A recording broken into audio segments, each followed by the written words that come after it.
C'est bientôt la fête de Pessah et qui dit Pessah dit Haggadah, puisque vous le savez, lors des 2 Seder de Pessah en France, un soir en Israël, nous devons lire la fameuse Haggadah, le récit de la sortie d'Égypte et qui énonce aussi l'ordre du Seder. Et qui dit Haggadah dit Djoubaz. David Kriev, bonjour. Bonjour Ilana. Merci d'être avec nous. Vous êtes en effet le fondateur de Djoubaz, un des médias numériques de divertissement juif les plus populaires sur la toile, créé en 2017. Déjà 7 ans, David. Alors avant de parler de cette magnifique Haggadah que vous pouvez voir d'ailleurs sur notre chaîne YouTube, puisque nous sommes en direct, on va faire le bilan. 7 ans déjà, plus de 100 000 followers sur Instagram, près de 100 000 followers sur Instagram. Ça vous fait quoi, David ? Déjà, merci de me recevoir pour la 14e fois depuis 7 ans. Écoute, c'est 100 000 followers, oui, sur Instagram, mais au total, quand on compte tous les réseaux et tous les médias, c'est plus de 300 000 aujourd'hui, donc c'est vraiment énorme. Et évidemment, ça fait quelque chose 7 ans après. Bon, ça fait vraiment 6 ans et demi en fait. 7 ans, ça sera dans quelques mois. Mais ouais, ça fait quelque chose. Et honnêtement, pour te dire, je préfère me dire qu'il faut profiter de ça parce que rien ne dure. Et donc, c'est une aventure incroyable et extraordinaire depuis 7 ans maintenant. Ça a changé votre vie ? Ah bah oui, clairement. C'est un métier à part entière. Non, même pas. C'est juste une question de... C'est devenu... Oui, bien sûr, c'est mon bébé, quoi. Et non, on est une équipe de 10 personnes et forcément... c'est un kiff, c'est vraiment un kiff. On se lève le matin avec l'envie de donner le sourire aux gens et il n'y a rien de mieux, quoi. Et vous avez réussi à faire de nombreux partenariats, on va en parler. Alors d'abord, l'actualité de Djoubaz, c'est cette nouvelle Haggadah et un thème particulier. Donc 4e Haggadah qui sort, ça fait déjà 4 ans et cette année c'est sur le thème des Jeux Olympiques. Tout à fait. Donc cette année sur le thème des Jeux Olympiques. L'an dernier, on était sur le thème du cinéma. L'année précédente, c'était un thème politique en référence aux élections présidentielles en France. Et la première année, c'était une Haggadah sur le Covid, puisqu'on était en plein dans le Covid. Il faut dire que c'est une Haggadah qui est assez spéciale. Déjà d'emblée parce que on l'a fait avec Jérémy Ouanounou, mon associé sur ce projet-là. Et Jérémy a eu ce concept, cette idée-là, en l'honneur de sa sœur décédée qui adorait la fête de Pessah. Il a dit je vais faire une Haggadah en son nom, et donc on a continué ce projet. Donc il y a vraiment une histoire autour de ça. Cette année, la Haggadah est donc sur le thème des Jeux Olympiques. On a des illustrations, on a plus de 90 pages d'illustrations en rapport avec les JO, mais aussi d'autres illustrations assez sympathiques. On va en parler, je pense. D'autres actualités. Je vois 2 fiches assez longues, donc je pense qu'on va devoir en parler. Donc je ne vais pas trop en dire, dis-moi. Mais alors oui, la Haggadah d'abord. Alors c'est vrai que c'est une Haggadah très illustrée, vous l'avez dit, 90 pages d'illustrations. L'objectif c'est quoi aussi ? C'est d'intéresser les plus jeunes. On sait que le Seder c'est très long, ça peut être difficile aussi à suivre pour les plus jeunes. Avec toutes ces images, ça permet de garder un petit peu l'intérêt. Déjà, c'est pas que pour les plus jeunes, c'est une Haggadah qui est pour tous, parce que la fête de Pessah, elle est pour tous, et vous verrez les références et les illustrations, elles sont autant pour les enfants que pour les adultes. Ça, c'est première chose. Deuxième chose, et ça c'est important de le dire, c'est que oui, tu as raison Ilana, le but de la Haggadah, c'est de mieux vivre le Seder pour mieux revivre la sortie d'Égypte. En fait, c'est ça le but. On va faire en sorte qu'avec cette Haggadah-là, d'intéresser les gens davantage au récit de la sortie d'Égypte, à mieux vivre la fête de Pessah et du coup de faire la mitzvah, on va dire, de la meilleure façon, quoi. Ouais, et puis il faut surtout dire que la Haggadah a été validée rabbiniquement, si je puis dire. Ouais. Bien sûr, donc vous verrez dans la Haggadah, on a des commentaires du Rav Binyamin Shemouni que certains connaissent des réseaux sociaux, qui apporte une petite touche de Torah sur chaque page et chaque étape du Seder, et qui évidemment a validé la Haggadah depuis cette année, mais aussi l'année dernière et l'année d'avant. Et toutes les prières du Seder sont en 3 langues. Français, hébreu et phonétique. Phonétique pour ceux qui ne connaissent pas l'hébreu. Alors un commentaire du Rav Shemouni, vous l'avez dit, un quiz aussi de questions sur Pessah. Et puis vous avez fait des partenariats aussi avec des femmes qui aiment la cuisine.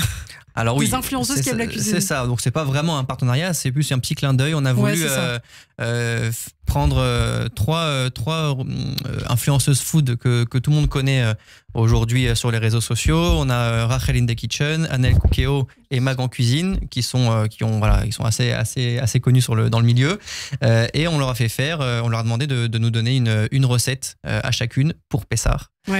Donc voilà, c'est une petite nouveauté cette année. Ça donne un petit côté un peu plus ludique aussi, et vous verrez, elles sont très bonnes. Alors des illustrations très drôles, et puis il y a aussi des références malheureusement au 7 octobre, l'actualité oblige, justement on va en parler, mais est-ce que ça n'a pas été difficile de faire cette Haggadah dans le contexte actuel ? Tu sais, nous on commence la Haggadah en septembre. C'est un travail qui dure 6 mois. Donc on a commencé bien évidemment avant le 7 octobre et on a voulu justement rajouter une petite touche, un petit clin d'œil à 3 héroïnes de guerre. Vous verrez, je vais pas trop en dire non plus, mais il y a 3 illustrations. Au moins une. Voilà, une que tu vois maintenant, voilà. Mais il y en a 2 autres aussi que tu as peut-être pas vu encore, qui sont dans la Haggadah. On garde la surprise. On garde la surprise, mais c'est des images de 3 héroïnes qu'on a tous vues sur les réseaux sociaux. On vous laissera découvrir ça le soir du Seder, et qui sont mentionnées dans la Haggadah et qui sont un petit clin d'œil. Effectivement, des références au 7 octobre. Alors évidemment, on l'a dit, c'est une Haggadah qui est axée sur les Jeux Olympiques et j'ai vu quelque chose de très drôle tout à l'heure. Je vais essayer de retrouver la page. C'est les noms de sportifs page 42, qui ont été Côté bien la Haggadah. En même temps, c'est lui qui l'a fait. C'est là, voilà. 44. Voilà, sur les Jeux Olympiques. Alors ça, c'est très drôle. Alors déjà, la page s'appelle Jews Olympiques. Donc ça, c'est bravo pour bravo pour ça. Et puis on voit que tous les joueurs. Alors c'est des sportifs de différents domaines. Hein. On a voulu prendre. En fait, c'est comme des vignettes Panini que beaucoup connaissent. On a voulu reproduire un peu ce système-là, et on a pris des athlètes. Il y en a une vingtaine, je crois, d'athlètes de tous sports confondus. C'est très drôle. Voilà, et on a voulu prendre des athlètes qui sont dont on a déformé le nom pour les rendre juifs. Donc par exemple Usain Bolt, ça devient Usain Abid Bolt. Et Kylian Mbappé. Kylian Mparvé.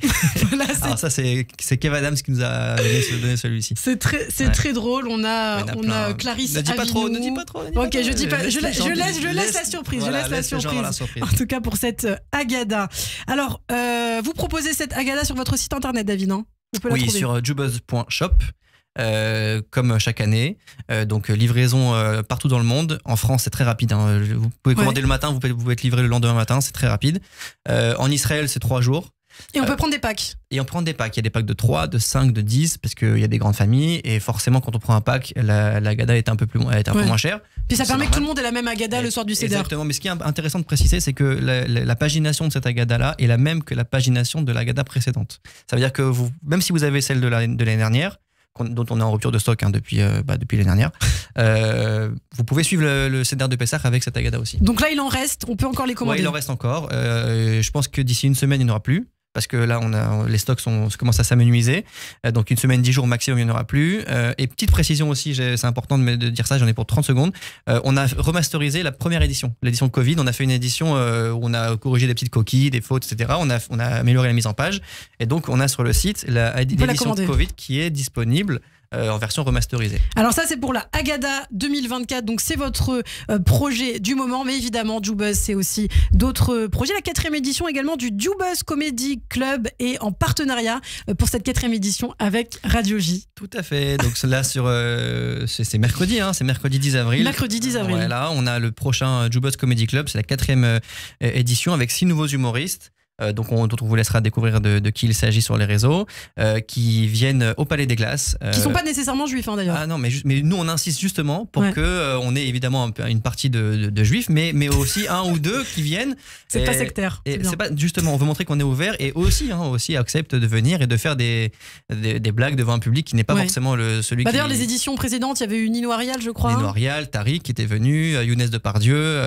Donc on a des humoristes qui sont pas forcément juifs et qui se prennent un plaisir à venir parce que ça reste sympathique. Et cette édition-là est en partenariat avec Radio J, donc pour cette fois-ci. Et évidemment, donc on a lancé la billetterie avant-hier à 20h et je vous assure qu'à 20h05, il n'y avait plus rien. Incroyable. C'est parti en 5 minutes. C'est déjà complet. Ouais, c'est déjà complet. Et bien comme quoi, tout le monde veut voir ces artistes présents. Donc ça se passe ce 10 avril, donc malheureusement plus de place, mais vous organisez ça tous les 2 mois, je crois. Tous les 2 mois, donc on a déjà la prochaine date de prévue, on vous le dira bientôt, mais ça sera au mois de juin, début juin. Mais en tout cas, voilà, pour l'instant, ça se passe toujours au Palais des Glaces. Toujours au Palais des Glaces. Eh bien, rendez-vous est pris peut-être pour la 5e édition. Faudra faire très vite, les amis. Alors, JuBuzz, c'est aussi l'application, une application de rencontre que vous avez lancée il y a quelques semaines. Vous étiez venu en parler. JuBuzz Love. Alors, c'est assez intéressant, JuBuzz Love, puisqu'on a lancé ça le 1er janvier 2024. Et aujourd'hui, on a près de 8000 inscrits. Mais je dois vous dire qu'on n'a fait aucune communication officielle, si ce n'est celle avec Radio J au mois de janvier. Pourquoi ? Parce que quand on a lancé l'application, on s'est rendu compte qu'il y avait des petites choses à améliorer et on a voulu faire une deuxième version plus robuste. Ouais. Et donc là, elle est bientôt en cours, enfin bientôt sortie, pardon. Elle est en cours de développement. Et donc Alors, très bientôt, vous aurez la version 2 et là, on va pouvoir communiquer à fond. Et malgré ça, uniquement avec le bouche à oreille, on a déjà 8000 inscrits. Alors, 8000 inscrits, comment ça fonctionne ? Est-ce qu'il y a déjà des couples qui ont été... C'est ce que j'allais y venir justement. Je te jure que c'est vrai. On a déjà des couples qui se sont formés. On est venu me voir personnellement et voir Jérémy, mon associé, pour leur dire que des couples étaient créés. Et on a eu une demande en mariage il y a 3 semaines. Oh, waouh, incroyable. Ouais. Et ils se marient au mois de septembre. C'est un couple qui nous a dit qu'ils se marient au mois de septembre. Ils ont utilisé la Mazal roulette. Ça, je sais pas. Le Shidour Maker. Ah, tu te souviens non, je sais pas comment ils se sont rencontrés, mais c'était sur l'application en tout cas. Et ils se marient au mois de septembre. Donc, comme quoi, eh bien, ça commence c'est la déjà plus bien. grande mitzvah, je crois. Enfin, une grande mitzvah. C'est une grande mitzvah, ouais. Mais il y a aussi les mitzvahs de Pessah. Oui, les mitzvahs de Pessah. Mais d'ailleurs, on n'en avait pas parlé la dernière fois. Mais comment vous contrôlez ? Vous avez trouvé un moyen en fait de contrôler les profils juifs, de les vérifier ? Oui, on a un moyen assez. Moi, je trouve que c'est assez mignon, assez sympathique. C'est qu'on demande à chacun de faire un selfie mezouza. Donc un selfie avec sa mezouza. Voilà, en intérieur, important, parce que aussi on peut aller en extérieur dans un restaurant. Hein. Non, on dit c'est en intérieur. C'est le moyen le moins pire entre guillemets de pouvoir contrôler qui rentre sur l'application. Et donc vous avez pu choper des profils qui étaient un petit peu suspects ? Bien sûr. En fait, on a des signalements de gens qui nous disent ce profil est un peu bizarre. On va vérifier et on voit qu'il n'y a pas de selfie mezouza.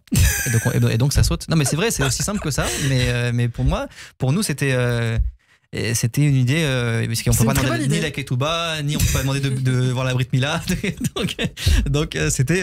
On peut, mais bon, c'est un peu bizarre. On va éviter ce genre de choses. Mais voilà, donc le selfie mezouza, c'est vraiment un moyen intéressant de contrôler. Eh bien, merci beaucoup, David Kriev. Donc, l'actualité principale de JoBuzz, c'est la sortie de cette nouvelle Agada 2024, axée sur les Jeux Olympiques et beaucoup de références à l'actualité. Effectivement, commandez-la vite, peut-être bientôt en rupture de stock. Donc, il faut faire vite. Rendez-vous sur le site de JoBuzz. Merci beaucoup, David. Merci, Lana. Et à très bientôt.